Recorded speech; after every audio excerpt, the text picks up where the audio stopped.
This is Amy Chan from CakeDecoratingSchool.com, and if you like cake decorating, you're in the right place.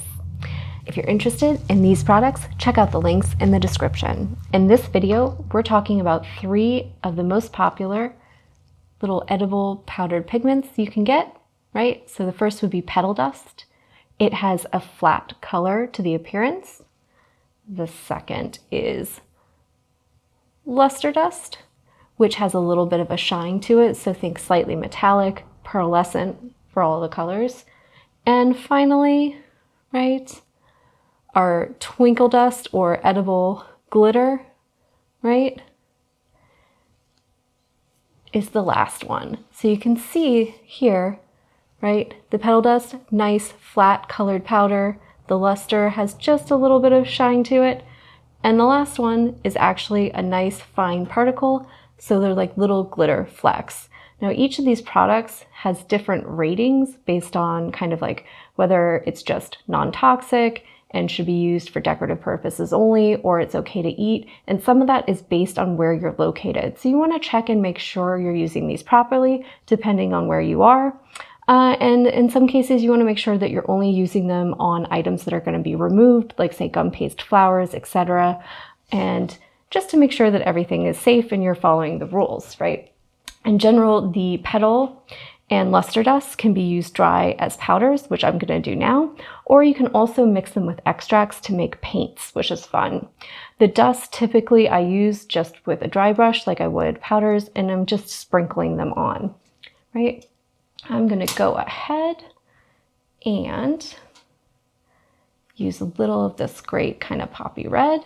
And you can see I'm just going to dust it on this pink flower just to kind of highlight some of the edges. And this is great because gum paste flowers often kind of fall flat. You'll notice the gum paste might kind of lose some of its color a little bit or have a slight flat chalky appearance.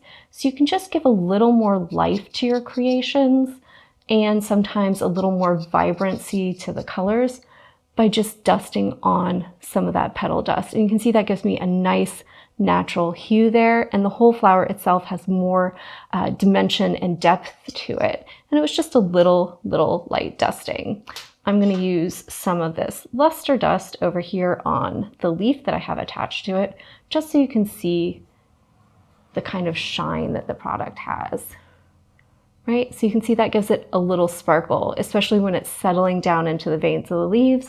It gives it a nice refractive quality. So if you want something to stand out a little bit, hitting it with a little luster dust, it's not going to give it a high metallic shine, especially if you're just using it dry, but it'll give it a little bit more of a refractive quality and draw a little more attention, right?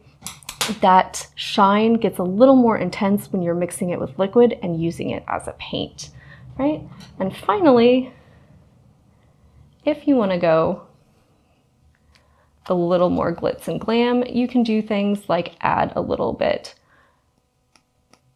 of the edible glitter. And a lot of these come with little sparkle, kind of like sprinkle tops on them, or you can use actual brushes, dip, and then tap across, which is what I do a lot on the cakes.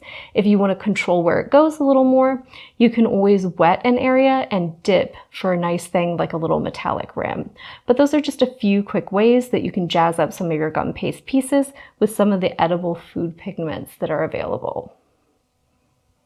If you enjoyed this video and you'd like more about cake decorating materials and equipment, or just some inspirational videos about cake decorating itself, you can follow us on Insta or YouTube at Cake Decorating School.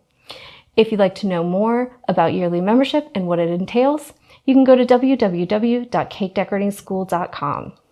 And if you're interested in these products, you can check the links in the description.